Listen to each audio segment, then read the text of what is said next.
تو آؤ آج میں یہ بتلاؤں کہ قربانی واجب کس پر ہے، کیوں جی یہ بھی پتہ ہونا چاہیے کہ نہیں سب، اور یقین جانو اگر توجہ سے سنو گے تو میرا خیال ہے کہ انسان پریشان ہو جائے گا کہ یار اتنے بندوں پر قربانی واجب ہے لیکن کرتے کتنے ہیں، نہیں کرتے۔ نمبر ایک، جس پر زکوٰۃ واجب ہے اس پر قربانی بھی واجب ہے، نمبر ایک۔ لیکن زکوٰۃ انسان کے سارے مال پر نہیں، مخصوص چیزوں پر ہے، سونا چاندی نقدی مال تجارت، بس۔ کیا میں نے کہا؟ سونا چاندی نقدی مال تجارت، یہ سارے اس کی اماؤنٹ اکٹھی کر لو اور جن کا قرضہ دینا ہے وہ 20 میں سے نکال دو۔ اگر آپ کے پاس باقی پیسے 60-65 بھی بچتے ہیں،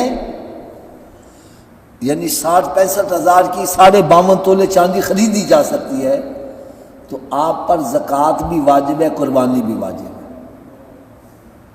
لیکن اس کے علاوہ قربانی اس پر بھی واجب ہے جس کے پاس ان چیزوں کے علاوہ ضروریات زندگی کی اشیاء زائد اتنی ہے کہ ان کی مالیت 65,000 روپیہ بن جاتی ہے، قرض وغیرہ نکال کے، ان پر بھی قربانی واجب ہے۔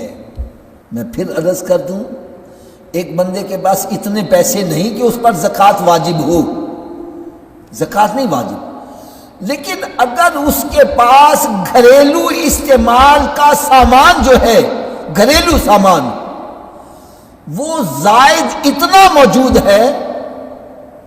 زائد سامان کون سا کہلاتا ہے؟ جس کے بغیر بندہ زندہ رہ سکتا ہے۔ مثلا 2 جوڑے کپڑے کے چاہیے، ہمارے ٹرنک بھرے ہوئے ہیں، ایک عورت کا 50-50 ہزار لاکھ روپے کا سوٹ پڑا ہوا ہے، ہمارے گھروں میں صوفہ سیٹ رکھا ہوا ہے، قالین ہے، کارپیٹ ہے، فریج ہے، اے سی لگا ہوا ہے، کارپیٹ بچھے ہوئے ہیں، بیڈ رکھے ہوئے ہیں، اور پھر ہمارے گھر میں کراکری سامان اتنا زیادہ ہے کہ سارا سال ان کے استعمال کا وقت ہی نہیں ملتا۔ پرانی عورتوں کے پاس وہ دیج کے اور پتہ نہیں کیا برتنیں وغیرہ ہوتے تھے، وہ استعمال کا موقع ہی نہیں ملتا تھا۔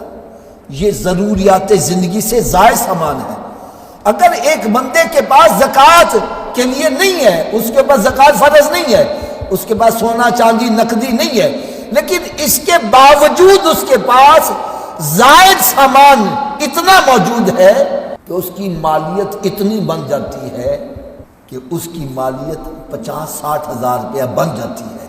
میں دکھ کے ساتھ آج تو لاکھ روپے کا موبائل رکھا ہوا ہے، موبائل کے لیے پیسے ہیں، قربانی کے لیے پیسے نہیں ہیں، فضول خرچی کے لیے پیسے ہیں، قربانی کے لیے پیسے نہیں ہیں، عیاشی فحاشی کے لیے پیسے ہیں، قربانی کے لیے پیسے نہیں ہیں۔ تو قربانی اس کے اوپر بھی واجب ہے کہ جس کے پاس ضروریات زندگی سے زائد سامان، مثلا آپ کے پاس 2 سواریاں ہیں، ایک سواری ضروریات کی، ایک زائد جو ہے، اس کی قیمت بھی شامل کرو۔ گھر میں دیکھو جو سامان استعمال کے سے زائد ہے رکھا ہوا ہے، اس کی بھی قیمت شامل کرو۔ جو کپڑے ہیں زائد، ان کی بھی قیمت شامل کرو۔ یہ جو بڑے بڑے ٹرنک سیفے ہیں، اس کے بغیر بندہ زندہ رہ سکتا ہے، اس کی قیمت شامل کرو۔ یہ جتنا ضروریات زندگی سے زائد سامان ہے، اس کی قیمت کیلکولیٹ کرو، اور کیلکولیٹ کر کے پھر دیکھو میرے پاس نقدی کتنی ہے، وہ بھی شامل کر لو، سونا چاندی اور دیگر چیزیں جو ہیں وہ بھی ان کی قیمت شامل کر لو، اور پھر دیکھو میں نے لوگوں کا قرضہ دینا کتنا ہے۔ اگر ان کی قیمت بنتی ہے 10 لاکھ تو آپ نے 20 لاکھ لوگوں کا قرضہ دینا ہے، آپ پر قربانی واجب نہیں ہے۔ اور اگر قیمت بنی ہے 10 لاکھ، آپ نے 9 لاکھ لوگوں کا قرضہ دینا ہے، بچا 1 لاکھ۔ 1 لاکھ میں 52.5 تولے چاندی خریدی جا سکتی ہے، آپ پر قربانی واجب ہو جائے گی۔